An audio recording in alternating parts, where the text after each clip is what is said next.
Welcome back, everybody, to the Auto Body Edge. Today, we have a really special guest again here with us, Dino Digiulio of Dino's Leaders. Now, if you haven't seen the previous episode that we did, I believe 2 weeks ago, Dino was on with us talking all about marketing your shop and how to do it the most effective way and how to use smart marketing to your advantage. So, if you haven't seen that episode already, go back and watch it. It was incredible.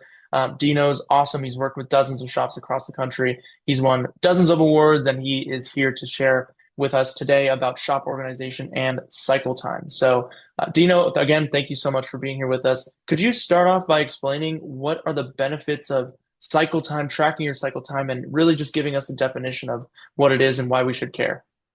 Yeah, great. Well, thanks for having me, Angel.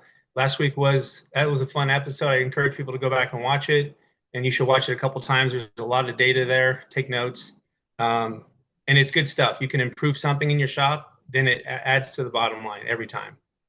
So cycle time, that's a pretty big button with a lot of shops. Some guys don't track it, some guys do track it, and I'm going to give the definition of it to some degree. So when some guys like cycle time can be tracked any which way, and you could track it start of claim, end of claim. And just so you know, that's what the carriers care about.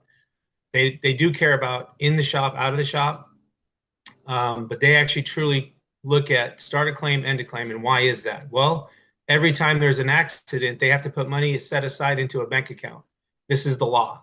And they have millions, if not billions, in these accounts that are revolving constantly. So as soon as it can finish the claim, close it, they can take the money out and put it back in their account, which is actually earning them better interest. So this is why the insurance companies push cycle time, and this is why they direct cars to their shops, because the claim process is faster. And why is that? Well, we all know that we ask for to be paid to do a fair job and do a OEM procedure job. So we're asking for processes some of these DRP accounts don't ask for, and it does slow the whole process down, but we need to fix the car properly. You got to do that. You got to bill for it. And that does slow the process down to some degree, but systems in place does speed up the whole process. So I was non-DRP for many years. We got a couple accounts, and I never looked at cycle time. All I cared about is how much work was in the shop and how much was actually leaving that month or that week or whatever. And why was it not tracked? Well, I didn't, first of all, know how to track it, nor did I care. I only cared what was in my bank account. And then once I started, getting training and learning the value of getting cars done as soon as possible, and guess what? It's so you can get to other cars. So if the cars are sitting around the lot not getting touched, two things are happening. Production is low, so the technicians' efficiencies are low, and your cash flow is going to be suffer a little bit. Your net profit will suffer. So in everything that matters, cycle time is tied to so many different things. So it's one number you should be looking at. If you're looking at anything, you should look at cycle time, because it'll tell you the true health of your business. Before COVID, in my big store, we were non-Tesla before COVID. And we really dug in about 2008, 2009 on cycle time. And my cycle time then was it was bad. It was like 20 days or something. No DRPs. And back then the adjusters would come out, write their sheet, and relatively fast. We could get parts within a day. Like, parts weren't the problem. The problem was getting the shop organized to get the cars out and have systems in place that people were following. And then once we started applying all that, and I dabbled with all kinds of different pay programs, flat rate, hourly, with incentives. The team program worked for us the best. We went from 7 staff to 4, doing more money, more gross sales. But our cycle time, we got it down to 3.4, 3.5 days. And this was pre-COVID. Parts could come relatively fast. We did some pre-ordering, but we were able to manage the small jobs, get them in and out within 24 hours. So you would schedule those jobs accordingly that didn't need parts. Maybe it was a bumper repair. Maybe it was some key scratches. And that was all based on scheduling and how many hours we had in the shop. It's called WIP, work in process. So knowing that if everyone's using CCC1, which is most people are using it, you can have the production schedule, or you can see it, how many hours you have in the shop on the floor by every day. And that's a good tool to use. So cycle time, like again, for the insurance companies, start a claim, end a claim. And then for the non-DRP shops, again, it doesn't matter to you because it's not going to affect your um, customer service when they made the claim. It only matters when the car hits the shop and leaves the shop. So those are critical points for a shop, is to get the car in and get it out as fast as possible, because the sooner you get the car back to the customer, the happier they're going to be, and the more chances they're going to give you a good Google review. If you're looking for Google Mm, reviews, and we should all be looking for Google reviews. So you should call the customer every day. You should update them. And I say every day because there's going to be days you're going to miss them. Saturday, Sunday, we're not open, but you call them every day. And if you miss a day, it's not a big deal. But it's that one customer that you forgot to update and it was 3 days or four hmm days, they call upset. So, if you can get the car out in 3 days, you only call them once. And then you call them the second day saying, your car is going to be in detail this afternoon when you want to pick it up this afternoon. So they're mm, like, whoa, that's done already? Yeah, we're done already. So that makes a happy, happy customer. And why? The new age of our customer, unfortunately, Amazon mm, kind of wrecked it. You could order stuff and it'd be at your door the next day or sometimes the same day. And then yep. yeah, right. We kind of all expect it. I'll give Hmm. an example. It was a comedian I was watching today, and he was talking about the grocery stores, the self checkouts. Like, wait a second. I Mm, came to the grocery store for you to do something, and now I have to check myself out, and I got to use this machine, and I have to still wait in line. Don't like it. Or you get in line and you're waiting and you're waiting. You're like, Jesus, I could have just ordered this or Instacarted it and never sat in line. So time is, people spend their time, a lot of time at work. So when they're not at work, they don't want to be standing in the grocery store line. So this is where Amazon comes in, Instacart comes in, because the busy people with kids and soccer and all these things, it's like now your car's in the body shop and now you're driving a rental car that doesn't have all your stuff in it. And you're like, crap, I mm. left the tennis rackets or I left the golf clubs or in my trunk of my car at the body shop. So the sooner you get the car back to the customer service is tied right to it. And then guess what?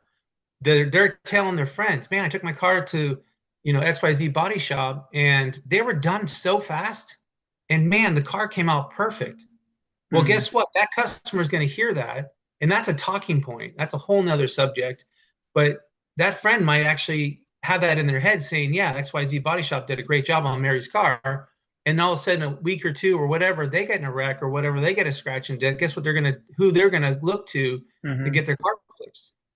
So it's a good way to get good customer service and then get referrals from your customers.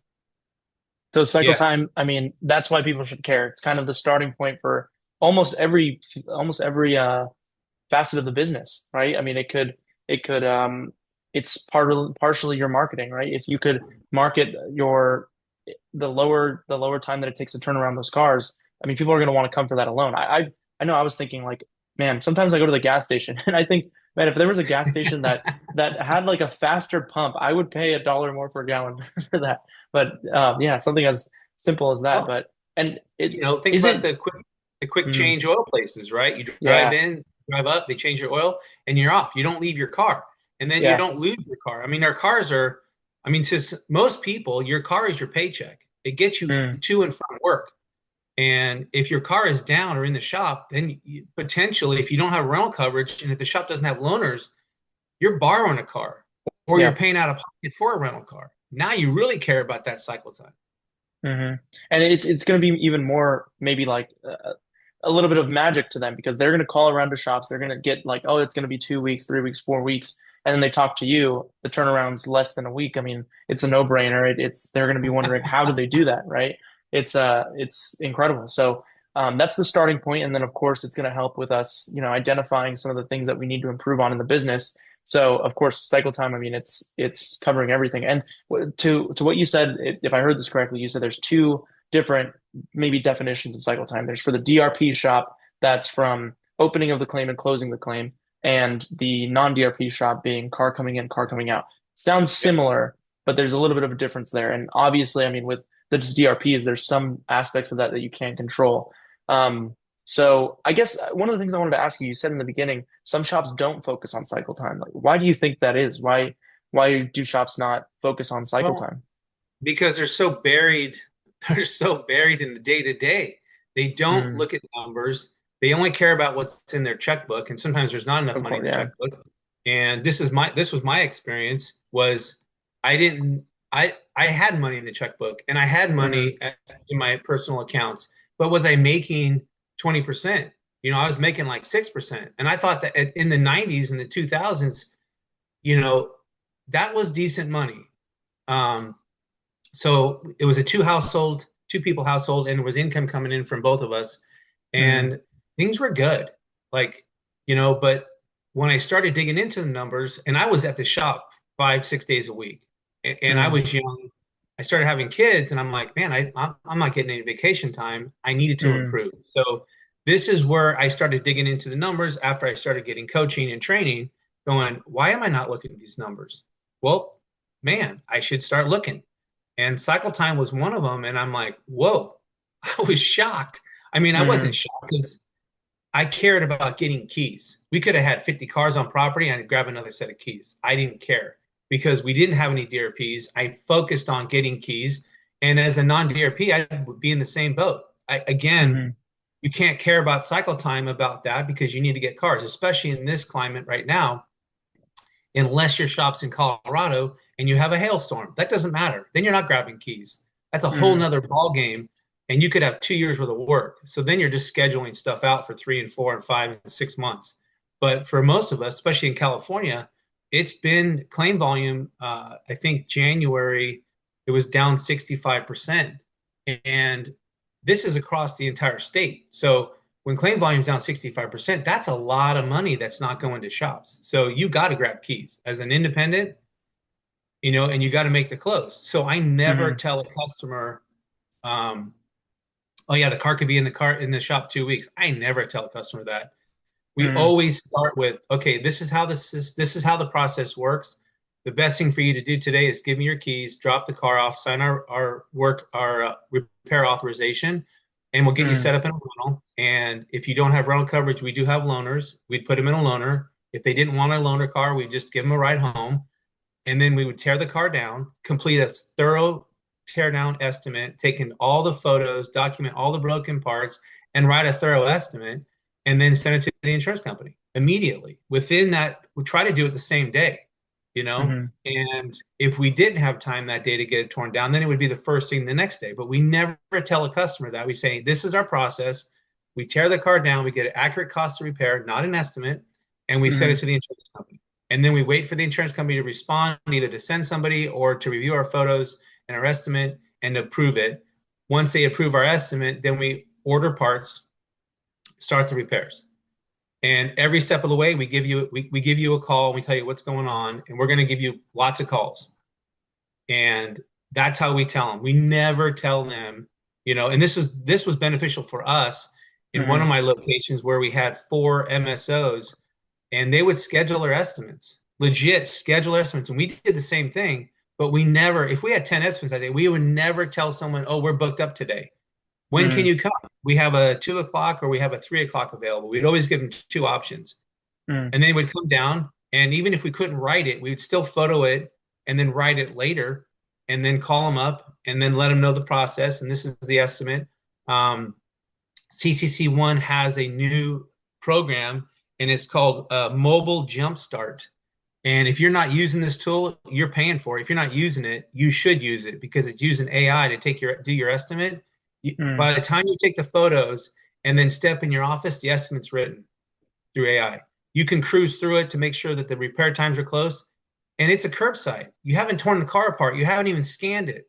You don't, so Hmm. you can't write a complete cost of repair until the car is in the shop. But hey, you could write 20 estimates a day, as long as you have Yeah. time to talk to the customer. So um, for the non-DRP, cycle time matters from it hits the door to leaving. And that's what we want to focus on. Because the before stuff and the after stuff, that's for DRP shops. Hmm. And there's probably more non-DRP that are going to watch this. Yeah. But the guys that are buried in their business, they're not looking at numbers. But I would Hmm. suggest you start looking at least cycle time. Okay. So kind of it's almost it's hard, but kind of take your head out of the business a little bit, like take your head out of the actual operations side and kind of get to put the business hat on, right? Kind of think about the operations and the I mean the actual management of it, the times and what's going on the actual business side. I think that's kind of that's hard for a lot of shop owners to get out of the operations and doing the stuff and into the business management, right? But that's what we kind of need to do. Yeah, So it let's talk sure about it is. today. So I wanted to ask you a little bit, how do body shops increase, or I guess in this case, decrease? How do body shops decrease that cycle time? What are some tactics that we can use? Good question. It comes, you can do, there's so many things that you can do in a shop. I can do a walk through a shop, and I can either do a Mm, personal walkthrough or a video walkthrough, and I can spot things that are not ideal. We call them mm, out points. So when you first walk into a shop, do you have an intake form for the customer to mm, fill out? Do you have a receptionist that's getting all that data and typing it in the computer? So instead of an intake form, yeah, they've never been there before, right? If they've been there before, you mm, type in their phone number and their cars will show up in CCC1. And I'm sure Mitchell's the same way. Um, but you got to get that data right away and you got to have a system for it. You either have a form or you have someone that's manually putting it in right away. And then that person's then flagging an estimator. And again, these are all processes that are written up, and each person that's in that front office understands and knows how we do things. So even if that reception's at lunch, who's ever filling in for that receptionist, or maybe even some of the smaller shops, there's just an estimator. And then the owner's the manager, production manager, detailer, porter, and mm, that's a lot of shops, believe it or not. But the only way to get to the next level is to increase sales and increase production so you have more money to hire more front office staff. So processes are very critical. And this is all the way through the whole shop. So once the estimate's written, like what's next, right? So once you mm, get the keys, what's next? Okay, we have a system now. The car comes into the bay, we have a lift, the estimator goes out there, the tear down person comes over, and it could be the technician, it could be I would really encourage a younger person if you want to try to cut expenses, have a younger person tear the car down that's doing detailing, doing shop cleanup, because the estimator's with them and he's like, I just need to get the bumper off, we need to get the headlight out, and then I can see, and then I'll get advice from the technician. I'll say, hey, when you get a chance, come over and take a look at this car, when you're done doing that body work. Because in the smaller shops, you might only have an 1A technician and you might have mm, a lot boy, detailer, does trash, whatever.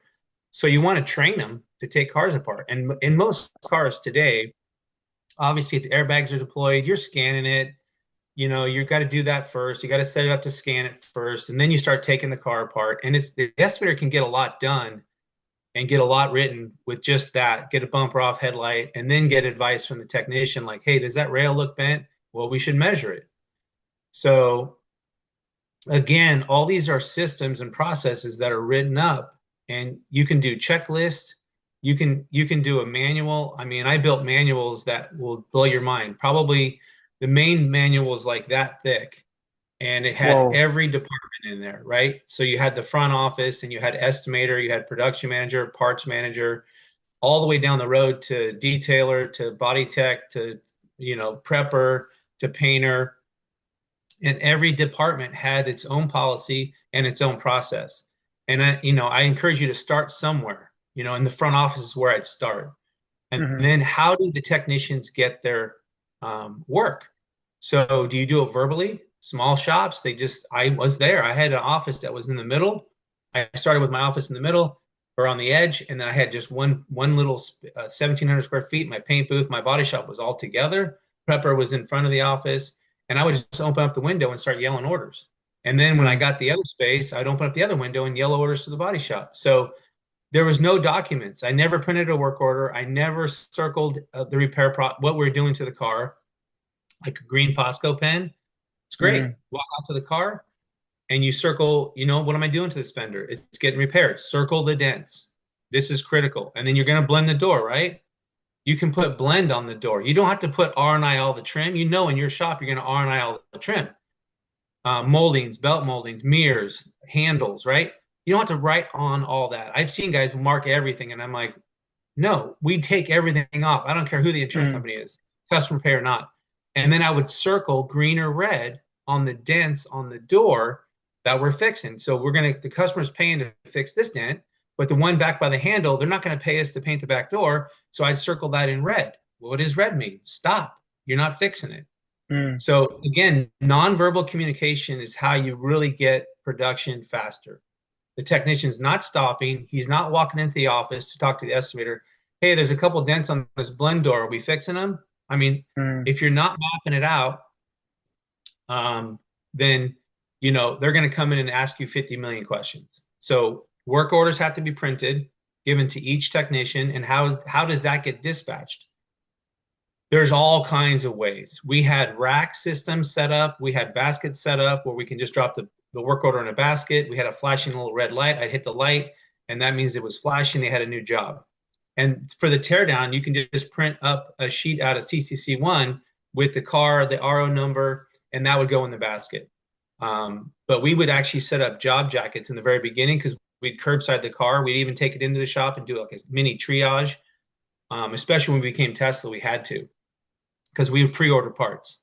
If mm, you're not pre-ordering parts now and scheduling the job, that's a critical point of helping cycle time. So first, you get all the processes in place. How you dispatch work is critical, and then going from department to department. So it has to go to disassembly blueprint, into body, into prep, into paint, into polish, and then back to reassembly, and then back to detail. So if you get this all written up, and this is one thing I work with my shops is we're continually always looking at processes and then policies.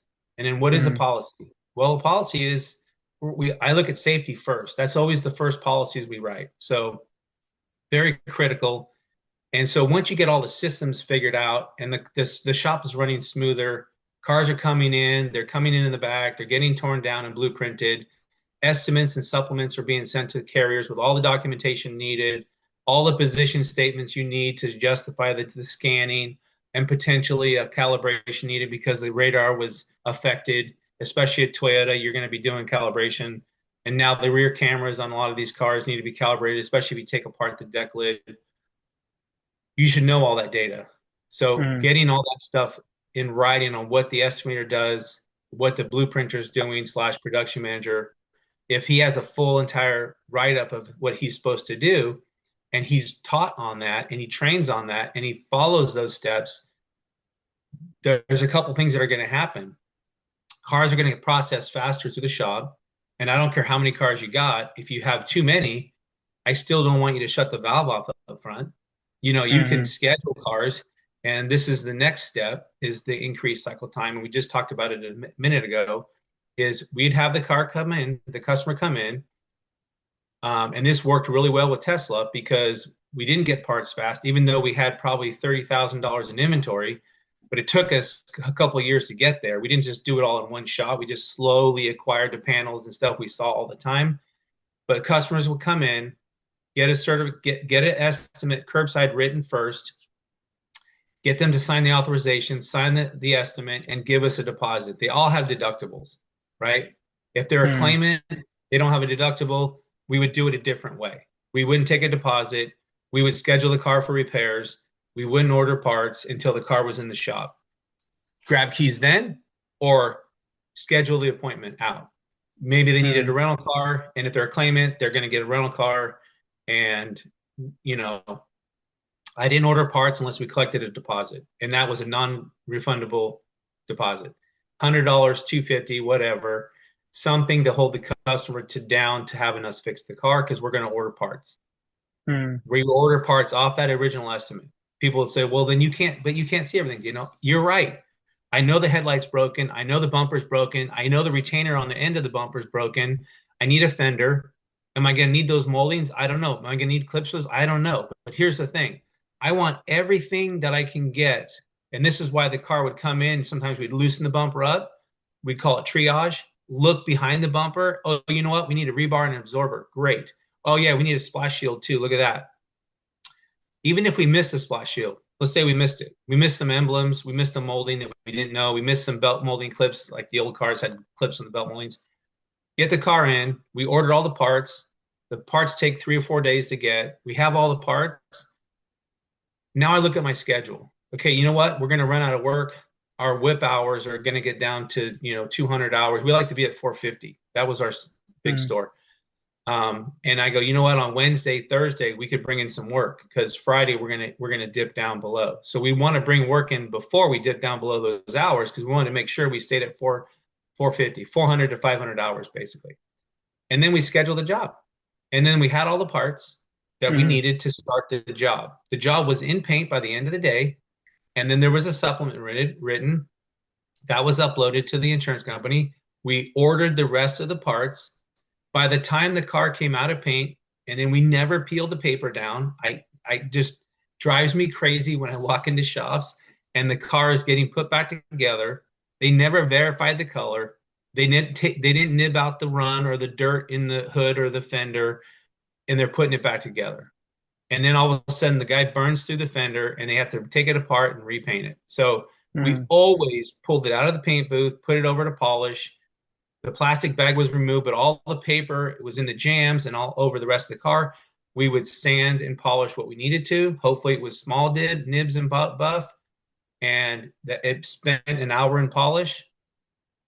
And then it was peeled down. All the compound was wiped. The panels were clean. We verified the color before we peeled it down. Does the color look good? Yes, color looks good. Where's the bumper? Put the bumper on there. We'd set the bumper up. Yep, color looks good. Then it would go over to reassembly.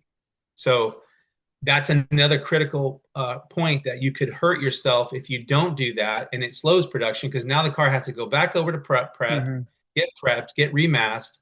But if you check the color and it's all masked up, you haven't polished it yet, but you're like, oh, yeah, color looks good. Yeah, this is go. Oh shit, that color looks bad.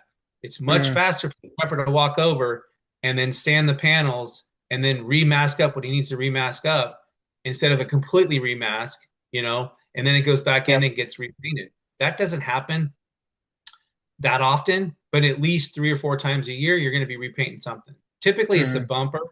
It's never really a quarter panel and a door. It's typically a bumper that's, for us, it was the white Teslas. In the mm, beginning, the bumpers were just too white, and it took us a while to really figure that color out, the white pearl, and lots of spray outs. So mm, So that's one area. So pre-order parts, get a deposit, and then schedule the customer.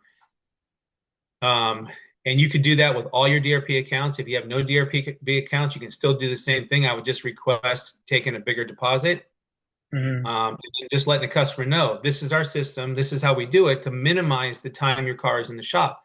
And if you have to duct tape something, if the bumper's hanging, fix it all up. And the customer's like, "Whoa, yeah, great. I can drive the car now. Yeah, we want you in your car." And mm, then that way it's in the shop less. Granted, we're going to get a part. We might need some brackets. We might need some clips, but we got 90% of the parts we need. We're going to get it through production. And again, I never tell the customer the time it's going to take us to repair it because you don't know what you're going to find when you scan it. You mm, don't know and we just tell the customer, let us scan it, get it apart, find out what we need, and then we can kind of give you an idea of the timeline. And then so the car comes in, you do your tear down, and you're like, yep, we only need a couple of clips. The scan was clean. Yeah, there's some fault codes, but nothing crazy. Great. Call the customer up. It's gonna be in our shop for 4 or 5 days. You can, whatever you say, you want to say the first number you give them. Let's say you say 4 or 5, they're gonna hear 4. So you want to know and give yourself a little bit of lead time. So let's say it's going to be 3 days. Yeah, Mary, it's mm, going to take 5 days. But we're going to call you every day and give you an update on where the car is at in process. And then as soon as the car is in detail, it's passed all its inspections. We had a clipboard that went around with the car, and every department signed off on other people's work. So when it left the body shop, the prepper signed off on the body work. When it left the paint shop, the polisher signed off on the color match and the paint work. And then when it got into the body shop signed off on all the color match and the paint work again before they put it together. So everyone was held accountable for that car moving through. And then once it got to detail, um, they didn't sign off on anything until it got out front. And then they signed off saying their work is complete, the car is clean. Then the front office person would go out, whoever it is, and I don't care, it doesn't matter. It could be a CSR, receptionist, the estimator, the manager, anybody that's in the front office. And these are tricks that we learned as we went along that worked best. And what I Mm. found, and especially during COVID, when we had to lay off, 50% of our staff, I was put back in the store as the manager. I started seeing some of the things that I knew that we could improve. And one of them was that final inspection of the car. I'd walk out. I had a plastic bottle with final inspection. It's like paint gloss, but it's meant for freshly painted cars. And it kind of left a little film, and it would wipe off any additional glaze or any compound that was left in the jam. And I would squirt down all the panels we painted, wipe it all down, and also put my eyes closer, like, oh, there's a piece of dirt here we all missed, tiny. Mm. I could see it. It'd go right back to detail to get that polished, brought back out, and then whoever final checks the car signs off. It goes, the clipboard goes to the front gal. She gets all the paperwork ready to print it and calls the customer, your car is ready, Mary, to pick up. When would you like to pick up? And so putting these systems in place and all these checkpoints does speed up cycle time, increases quality repair. Also, you're going to increase customer service because now the car was done in 3.5 days. And she's like, oh man, I wasn't planning on picking up till Friday. Hey, that's fine, Mary. We just finished. It passed all its checkpoints with flying colors, and your car is ready. You want to pick up tonight? She's like, you know what? That'd be great. So now they got their car early, and I Mm. always give yourself a couple of days because you never know. Oh shit. It goes to get scanned. This car needs a Mm. calibration. It was missed. You calibrate it the next day, you can still deliver the car, right? A day Mm. early. So always give yourself 1 to 2 days cushion. If it's a big repair, again, you don't tell them the finish line because you don't know. As Yeah. you get closer to it, the car is now, Mary, in reassembly. As soon as it's done reassembled and it's in detail, I'm going to call you. And then once it's in detail, typically, it's within 2 days. Mm. Um, so again, you got to write up your processes and your systems to increase that. And then all the ways to increase cycle time for the front is what I just talked about with the deposit, pre-order parts, or you just grab keys and you try to get the car through the shop as fast as possible. Mm. Um, and then again, track the numbers because those simple bumper jobs, get a deposit, customer pay jobs especially, get a deposit, schedule a job, get it in and out within 24 hours. And those are easy jobs to get through the shop, easy. Mm. So um, when it comes to the shop itself, to increase cycle time, this is probably one of the biggest things that's not looked at. And I grew up in the 80s working at my first body shop in 87, and I kept it clean, but it wasn't super organized. They didn't really have a lot of equipment because the frame rack was in the floor, and back then a lot Mm. of body shops would sublet their body work or their framework to a frame shop. And that's what we did. If it was a big truck, it got sent to the frame shop. If it was so we just didn't have the equipment. And that's how body shops ran back then. But you move forward 30 years, everyone had frame equipment, measuring system, Mm. frame equipment. And we had all car liner. We had Chief in the beginning, and car liner's way more superior. Way more superior. There's other brands out there that are similar to car liner. Our benches were in the ground. They were used as a lift as well as a frame rack, um, which was also speeding up work. But when it comes to the Mm. shop floor, your shop needs to be clean. Like it needs to be cleaned. Like anything that isn't being used on a daily basis needs to be taken out. I don't like to see trash. I want the shop Mm. organized. What I mean by organized is you can Google 5S, and I suggest you learn about 5S because that's how you get your shop truly clean and organized. Like all of our equipment had a home base. And so when we set the shop up, and this is what I learned in 5S, is you want to have the equipment the technician is going to use on a daily basis right by him. Toolbox, all my technicians had to get a tool cart. That was mandatory. We didn't supply them their tools, and we did not supply them tool carts. I know some body shops supply tools and tool carts because they don't want those monstrosities in their shop because they just take up square footage. But we had a little bit of space. It didn't matter to me, but I can see in some body shops it is nice to have it all the same color, all the same toolboxes. And then you had one house box that had specialty tools in it, which we had for Tesla. And I had my own house toolbox that had specialty tools that we didn't use very often. But everything they're using on a daily basis is in their stall within reach. That's the trash can, that's the cabinets for their material. Mm. That's a rolling cart for the Bondo bench. Basically, could go on wheels if they needed to take it to another job. But their stall was where everything was at. Once we did that and we labeled everything, so where the welders sat, which was close, but you're not using welders on an everyday base. They were Mm. kind of close to their stall, but not like up in their stall. The dent pulling tools in their stall, um, and everything was labeled. So it was mapped out with yellow and black caution tape. And then on top of that, there was a label that said, this is the welder, this welder, this is the dent pulling system. So everyone knew where the equipment was. Another thing a technician you don't want doing, you're paying all this money, is he's looking around for the tools. Hey, Mm-hmm. I'm looking for the, the miracle system. Where is it? I don't see it. And this thing's massive, but it's like, where is it? It's not in its Mm. home. If a technician's using it, that's a different story. He can see the technician bay and goes, "Oh yeah, he's using it." But this goes down to everything. So we had an equipment room where we put the presses to press out bearings. It was in that room. We put in there the strut removing tool. You don't use it that often, right? We put the Mm. aluminum dent pulling system in that room. It didn't get used very often because we barely repaired Tesla panels. We replaced most of them.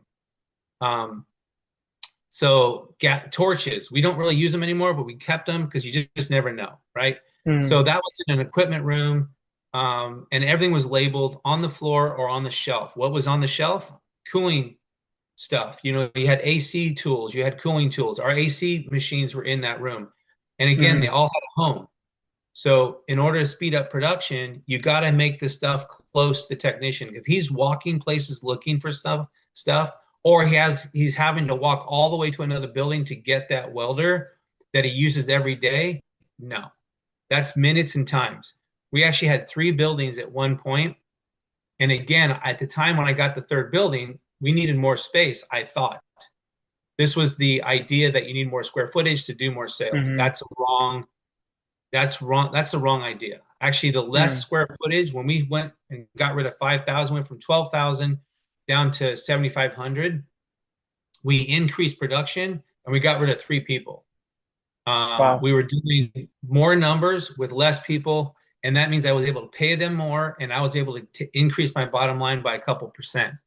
Um, and if I had known that data about the space, I never would have expanded into the additional space that we took, because we ended up wasting a lot of space that we didn't really use. And it's like when I really went in, dug in, and go, we got to get rid of this space and get rid of a technician. This was during COVID. So it was more of a forced, like, we got to do this. Mm-hmm. So yeah, your shop has to be clean and organized and everything labeled. All your cabinets, you have all your oil and your all your stuff in the cabinet. And it's labeled. This is what's in here: transmission fluid, motor oil, power steering fluid, and it's all labeled. And it's all in the same spot. You don't move it around. Like, the technicians know where it's at. I need transmission fluid. We try to set the parts carts up with coolant and whatever oils and fluids it needs. So when the technician gets the parts carts, they have all the things they need. Um, or we order it all and we put it on the parts card, whatever you want to do. So I think those are some big tips for a lot of guys to increase cycle time. The again, the non-DRP model, I still grab keys. If you Mm-hmm. have any inkling this customer might not come back, sell the job, get the keys, get the car, and then run it to your shop, and then start looking at the numbers, because yeah, you got to wait for the dumb insurance company to, you know, approve your estimate, and your estimate's 8,000 and they wrote 3,000. I hear it all the time. I still talk to a lot of body shops, consulting or non-consulting, all the time, like just checking in, like, how's it going? What's your biggest problem right now? And I'll tell you what, it's if it's not employees, it's insurance companies. Mm. And why is that? Well, they want to hassle you, And Mm-hmm. they have cut so much staff because staff costs money. And they're using AI now. They're all using it. Mm-hmm. Why? They don't have to pay adjusters to write the initial estimate. Yeah, use the app, send the photo in. And I encourage people like, you're crazy, I like the Allstate app. Like, Mm-hmm. why? You know why I like that app? I get to talk to 3 or 4 or 5 different adjusters, and they all come from a different walk of life, and they all either they're flexible or they're not flexible. Mm-hmm. So they get the estimate. I have the customer do it while they're in the office. Let's go walk around the car, take all the photos, get the preliminary estimate. It gets pinged and it gets emailed to them right away. It's no different than the shop using mobile jumpstart in CCC1. It's a start estimate. It's a way to start the claim, and then the insurance company has their photos, and now the car's coming to my shop right now. I'm going to tear it down, and I'm going to call up Allstate, get them on the phone, get the adjuster on the phone, and saying this car's torn apart. Here's our broken parts, and they never have trouble paying for broken parts. Now, granted, aftermarket's going to be a huge swing. You're going to have to fight that. Hey, this is the OEM position statement. Have them printed and ready to go. Yep, this customer doesn't have an OEM policy. We can use whatever we want. Okay, no problem. There's other ways around that, but Mm-hmm. I'll make 3 and 4 supplements. I don't care. And if the car's pushed into a total and we need the work, I won't get everything on the first supplement. I'll get it on the second or third one. By this time, the Mm-hmm. car is in paint, and they're not going to total the car. They're going to say, "Oh, we just hit threshold." Oh man, that's too bad. The car's in paint.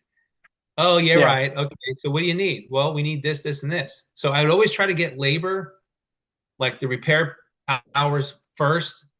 If it was some big parts that were going to be super expensive, push it over the edge.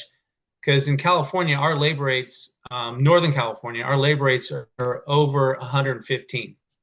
Mm-hmm. So we do total a lot of cars, and you gotta walk that dance if you need work. Sometimes we didn't need the work; we just total it. But if we needed the work and it was a good car and we wanted it was good repair and we are gonna go over total by $500, it's like I don't want to total it. Let's Mm-hmm. just go easy on the supplement. So I encourage the apps. They can be your friend. They also can be your enemy. I know both sides, and I've had some Allstate estimates that were 8 supplements, but it takes 10 minutes to do the supplement. I get it handled. The money's coming. They send you a screenshot. Money's coming. So whatever Mm-hmm. we have to do to get paid. Because you can't just say get paid on calibration until the car's done. They want to Mm-hmm. invoice. Well, I don't want to call the insurance company, wait for an adjuster, or email and then wait days where you can get Allstate on the phone right then. Bam! Yeah. If they all had apps, think about the speed that we could process claims for the body shop. You get that final calibration that's $1,000. It's like I want that $1,000, and I want to make sure I'm getting paid before the car leaves the shop. We ran into Mm-hmm. that all the time. So you know what? Allstate, yep, I see the invoice. Yep, we'll mark it up 25% or not. Sometimes they don't. Um, but I think if you can get processes handled and working well, and then always tweak them, right? It's not a fixed system. You want to get buy-in from the employees. You want them part of these processes that you're going to do. Mm-hmm. You have a meeting like, hey guys, we're going to put in some systems to try to speed up cycle time. Once we have all the parts and we have all the approvals, like this is what we do. Um, if you get a pre-approved estimate, like you want to make sure it's pre-approved. Like, where's the money? Because once you get the check, you know that estimate's approved. Like, oh, the check was sent to the customer. Great. Then you tell the customer, okay, the check's sent to you. As soon as you have it, let us know. But we're going to pre-order the parts, and then hopefully by the time the parts show up, they have the check. Please bring the check in, because we want to make sure the insurance company is going to move forward with the repairs. Because sometimes, and this just happened to a friend of mine, where they approved the initial estimate, they never sent the payment out, and they said, you know what, we're not going to pay this claim at all. They denied the whole claim. So he had to get to the customer, and he'd already started the repairs. Customer's like, well, man, I don't have the money. Okay, well, now Mm-hmm. what do you do? So this is why it's like very critical to get screenshots of payments and get the initial check from the customer and then order your parts. And if you want to wait to order parts, that all affects cycle time. But as long as the customer understands, we're not starting repairs until we have the money, Mm-hmm. then we can pre-order parts. You know, Yeah. so every shop's going to be a little bit different. I don't recommend. starting repairs without some communication that you are going to get paid, screenshot of the payment being mailed to the shop, Mm. something in that sort, um, because I want to make sure that this job is approved, you know, Yeah. because insurance companies now are they're they're not holding punches and they're going to push the law to the limit. And if you have to make a Department of Insurance claim, then I would recommend doing that if you're having trouble. Gotcha. Okay. So the biggest takeaway I think I got from that was in terms of driving your cycle time down, improving the cycle time, it starts with one of the things you mentioned in the beginning. It starts with increasing your sales and increasing production, and then making those systems and processes, and everything has a home, right? Those are some of the biggest takeaways. Everything in terms of the tools and everything you're using at the shop, it all has a home. That goes in line with the systems and processes, labeling, and the quote that comes to mind is, "What gets measured, what gets measured gets improved." Right? The only way we're going to be able to improve this cycle time is if we measure everything and we're continuously updating. Right? It's not something that's you're going to set it and forget it. It's a conversation between everybody in the shop and the customers to improve as we go. So yeah, that totally makes sense. And one of the things I wanted to ask you as well was, I mean, and I love what you said about clean versus organized, right? We got to stay clean so then in turn that we can be organized in the shop, labeling and everything in between. So, but one of the things that I wanted to pick your brain on here was the name of this mini series, right? How to working less and making more, right? That's the we sat down, we had that conversation. That's what we wanted to share with shop owners. So, how does this kind of fit into that? Fit into the idea of working less and making more, developing the systems and the business part of the body shop? Could you help us understand that a little bit more? Yeah, um, because that's typically why an owner would want to get training, right? Is Mm, to how to get themselves out of the what I would call the Superman complex. Like people are like, mm, what? And I go, yeah, because we want to swoop in and solve all the problems. Well, if you're doing that all the time, you're kind of disabling that position or that job, or mm, not necessarily the technician, but you're disabling whoever's position you're swooping in to solve the problem. And it might be like, yeah, this insurance company is giving me trouble. Well, whatever system you have in place, did you follow all the processes? Oh, you know what? I probably should have mailed them. I should have probably emailed them some more photos. Well, mm, then why are you asking me that question, right? So for a guy to, for a person to become what we call operational and not be down in the day-to-day grind, like I don't mind walking the shop and checking out repairs and doing spot checks of different things, because that's what owners should do. Like, is the area clean? mm, Are they following the system? I jump in a car and I grab we called it a hard stop through CarStar because we were a franchise for the last 6 years before we sold. And they had a thing called a hard stop. We had a system in place before, but it was way more complicated, and their system was way more simpler. And I go, does the same thing, but it's even simpler. So mm, we just had a clipboard on the dashboard. And I go, you know what? Billy didn't sign off. He needs to go sign this off. And I'd walk back in with the clipboard and say, hey, Billy, how come you didn't sign this off? Oh my God, I was in the toilet and the car got pulled out. I didn't, yeah. mm, Okay, well, then whoever gets in the car, can you please check? So we'd have a meeting. At the next time we had a meeting in the morning, we'd say, okay, guys, before you move the car out of that position, because the technician wanted to put it together, can you verify that the painter or the prepper, whoever, signed off on it? So those systems have to be implemented and always looked at. We looked at it as opportunity, a coaching mm, opportunity.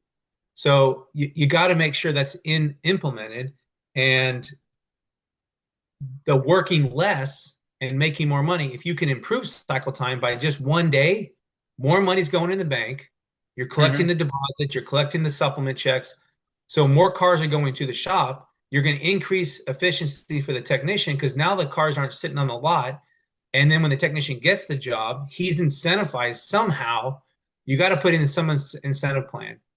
Um, and so if you have all these systems in place and the employees are following them, I don't care how big your shop is. If you only have 3 guys and they're following the mm, system, you're going to be less drug into what they're doing.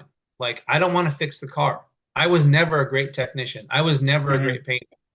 And I wasn't even that great of an owner slash operator until I got the training and got consulting and really dug in on like, I need to make changes. I was a good guy, but sometimes I was just too nice.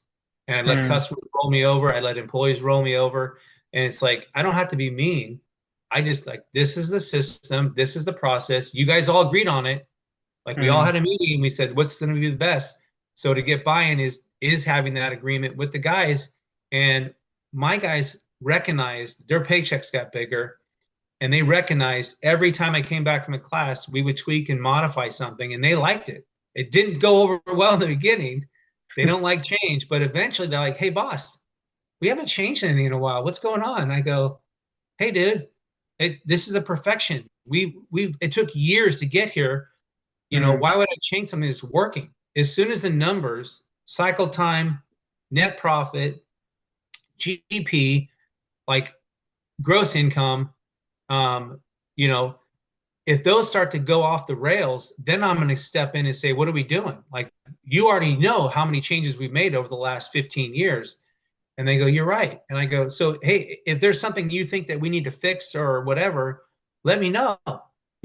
Is there something that you don't like? No, boss, everything's good. I just was like wondering because you hadn't been to a class. And I go, yeah, I've gone to some conferences but every time I go to these things, it's like I don't really have much to come back and change. And I mm. don't want to just look the apple cart. If it's working, I was Yeah. in my shop. Eventually, I was only in my shop 1 or 2 days a week Mm, because I got a second one. And I spent more time in the second one because I had to build it. So working less, get the systems in, and then make sure everyone's trained on those positions. And then you can leave that position or that hat to that person. And then do not bypass them. Do not override them. If a customer comes in and they're handling the customer and the customer has a problem, that guy says, hey, we're having a problem with Mary. You got to ask the estimator, okay, so tell me what happened.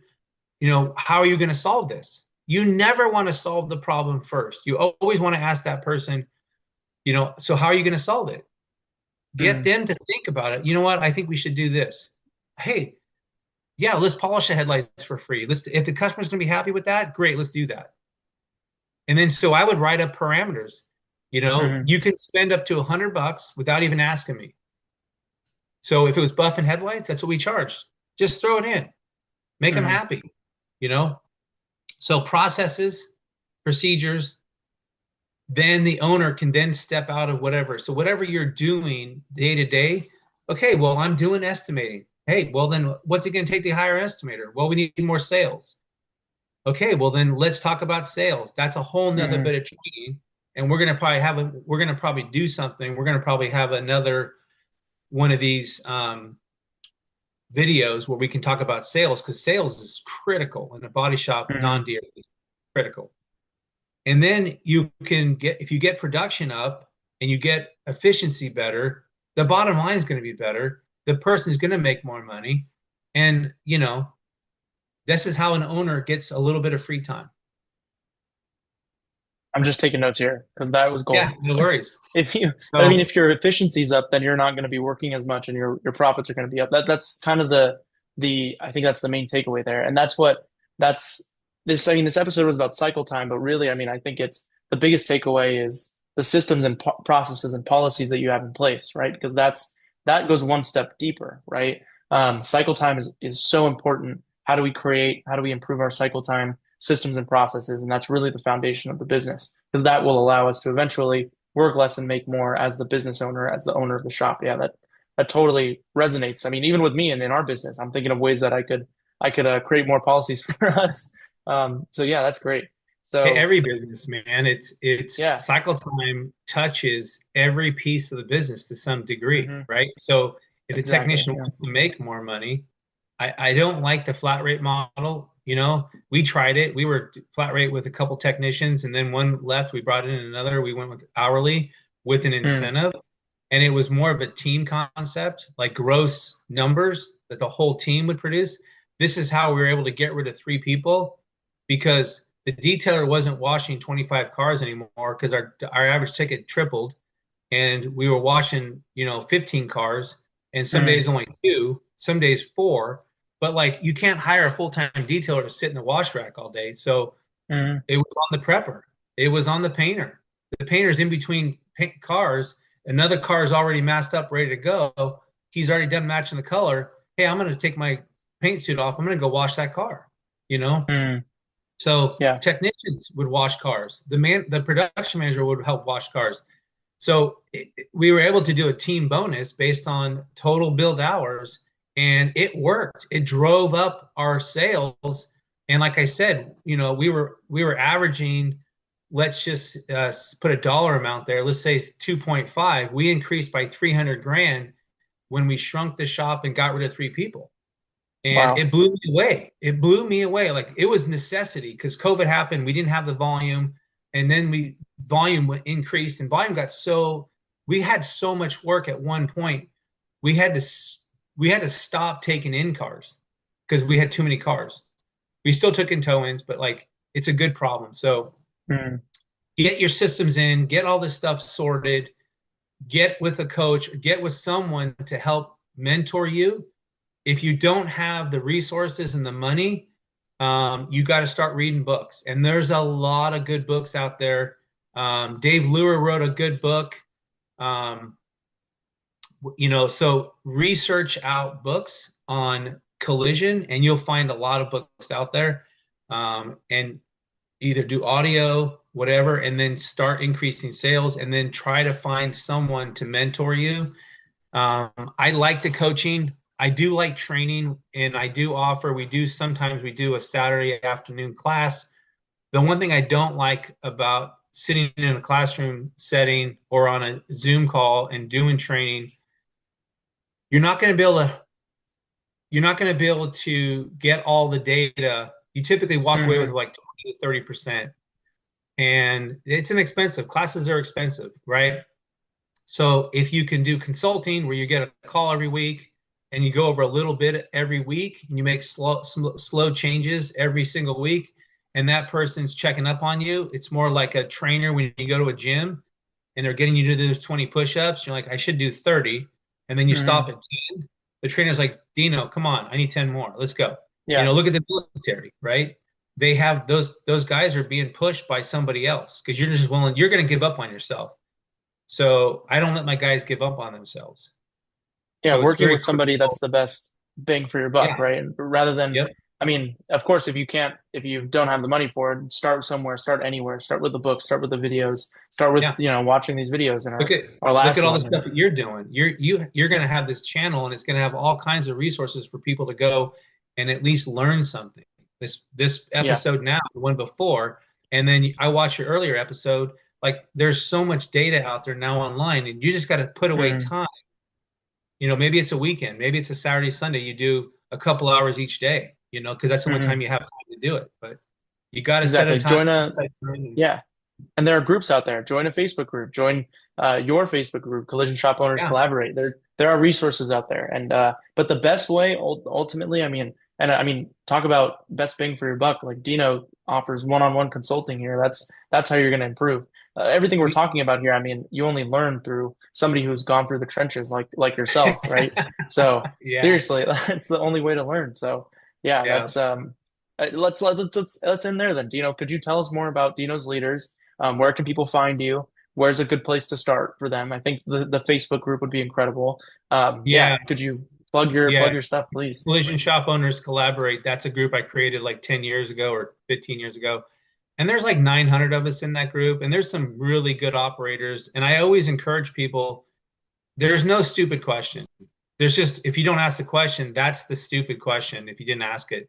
Hmm. Because it could be on anything. And the reason why I limited to shop owners and not technicians, and there are some big Facebook groups out there that allow Yeah, there's technicians, some big ones. Mm. you're going to get their views. And then, man, if you bring up any point around payroll or how Oh much you're paying man, technicians it's and horrible. OEM versus Yeah. non-OEM, it's like, dude, I'm a shop owner. I'm trying to survive. I can't ask a Mm. question about aftermarket sheet metal. And some cars you can get away with it because it's 10 years old. It doesn't deserve an OEM fender. And you can still get them to fit pretty good. It just depends on the shop and what you're looking for and what the customer's looking for. So my group is owners only. So you ask a question, it could be like, what is a good net profit target? What do you Hmm. guys make? Like, what is your take home? And you're going to get a wide range. And honestly, some of the shop owners in the group know exactly their take home. Exactly. Some guys are like, I don't know. I think it's like 12%, 13%. I don't know because they don't really care. They're doing big Hmm. sales, they're making a lot of money, and they really don't care, But it's a good group to join and ask those questions about systems, processes. Uh, there's a guy in there, Greg Globsinger, he's done everything around lean. He's gone and done every bit of training. He even had a training consultant for years about lean processes, and his net profit is not 20%. You're going to add another one to the two. And it blows me away. And all the technicians are making more money every year. The bonuses Hmm. are team bonuses on the whole shop and how many hours they produce. And his quality is again through the roof. He does have some DRPs, and they love him because his cycle time is no joke. Hmm. But it took him years to get there. This is an overnight success. Greg ended up rebuilding his entire shop around his system. He owns the building, he owns the property, so he was in an advantage to do that. But yeah, so this is the group to ask those questions, and there is no dumb question. And yeah, so collision shop owners collaborate. You can message me. I'm actually going to create a new Facebook page today because most people were calling me on my cell phone, which is 707-479-3713. You can email me as well at Dino's Leaders at what is my Dino's Leaders? That's I a new think I email. have it. Let's see. Do you have it? Not the Uh, Dino's Leaders one. I think the one that we had last time was the Hot Works one. yeah, we can use that one as well. That's Dino.Digiulio, Digiulio at hotworx.net.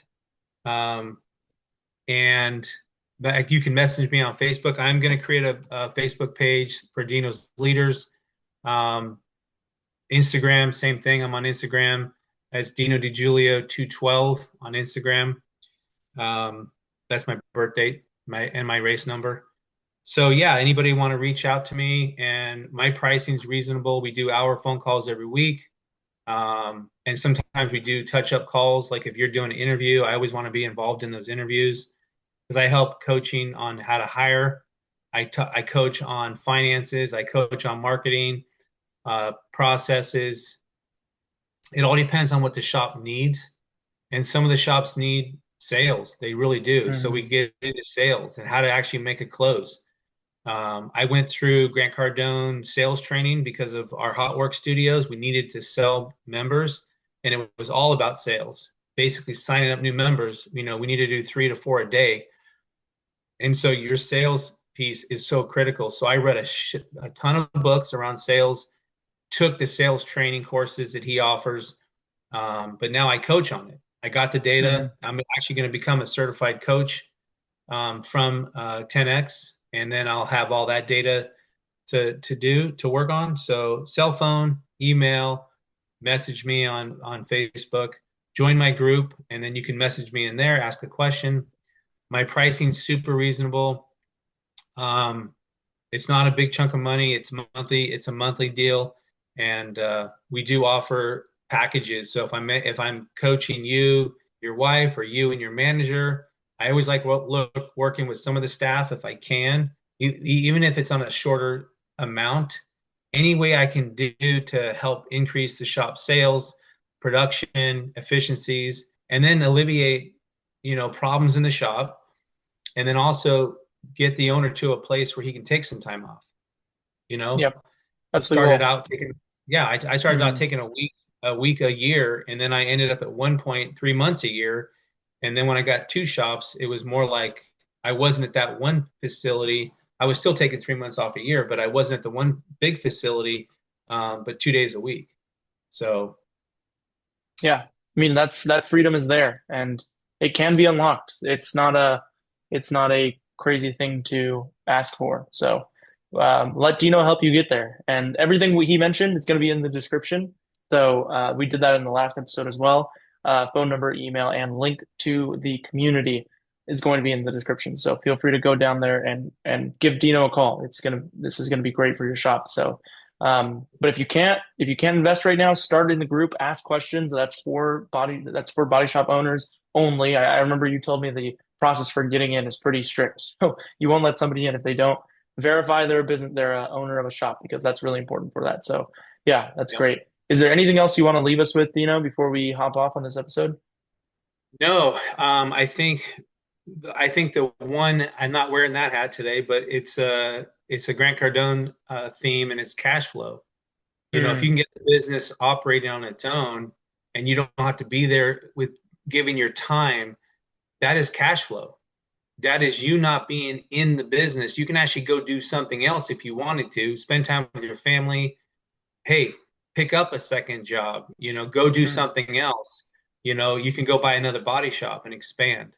Don't get stuck in the day to day. And sometimes you might need a second shop just to keep yourself busy, and then you yeah, duplicate the same thing from one shop to the next shop. So that's what I'm gonna leave you guys with.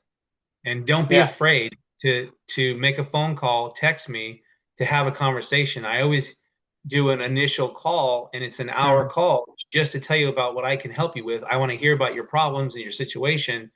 So please call, email me, because if you don't, you're not going to make those changes on your own. You just won't. yeah. Sometimes you need that third party, that somebody just to take a look and show you what you don't know, right? Like right now, there's a lot of people who they're in this position where you don't know what you don't know, right? You just need somebody who's been in there, somebody who's been in the trenches, who's grown shops, who knows what it's like to point those out to you and show you what you need. Maybe that 1 hour conversation is gonna set you in the right direction, and you never Yeah, know. we So yeah. and again, you might not have trouble with cycle time. You might be saying my cycle time is solid. Okay, Hmm. well then what do you want to fix? Oh, you know what? I want to figure out ways to not be at the shop, or I also want to figure out ways to increase my net profit. I'm Hmm. working with a 60 shop car star group, um, and they have 60 stores, and they have a few stores in LA. I think they have 8 of them or 9 of them, and they want to increase net profit. So what is that Hmm. going to take? That's going to take some work. Their labor rates down there are half of what ours are. So any situation, whatever you want to solve or fix, I don't do contracts. We just do a month to month, and it's training consulting. So you're going to get training and you're going to get coaching. It's a two-part. So going to teach you, and then you're going to go back and apply stuff, and then I'm going to check in, like, okay, what did we get done last week, and then where are we Hmm. at? So there's some accountability, and you'd be Yeah. shocked. Every athlete, every Hmm. superstar football player, they all have training coaches. They all have somebody telling them what to do, and then, okay, we need to improve this. We should work on this. So if you don't have somebody, or you don't have a group you can reach out to, I encourage you, if you want to improve your situation, and everything is possible, give me Hmm. a call. Yeah, I think something that came to mind was LeBron James spends like $1.5 million every year on investing in his body, right? Like just like that's his business, right? So if you This you need to is, invest yeah, in, yeah, you need to invest in the knowledge, you need to invest in the business. He has yep, coaches for everything, just like, you should have a coach for the business. We need it. So that's great. I'm going to put all your information in the description. Everybody cool, reach out to Dino at least for that awesome, initial call. It's going to be great. And then, yeah, we're going to get you on. I think our next episode, we need to talk about mindset, right? The mindset behind everything. And I would love to get yep, you on for sales as well. So let's talk about it. But perfect. perfect. All right. Well, thank you again, Dino, for hopping on, and I'll see All right, everybody in the guys. next one. All right, see you guys later.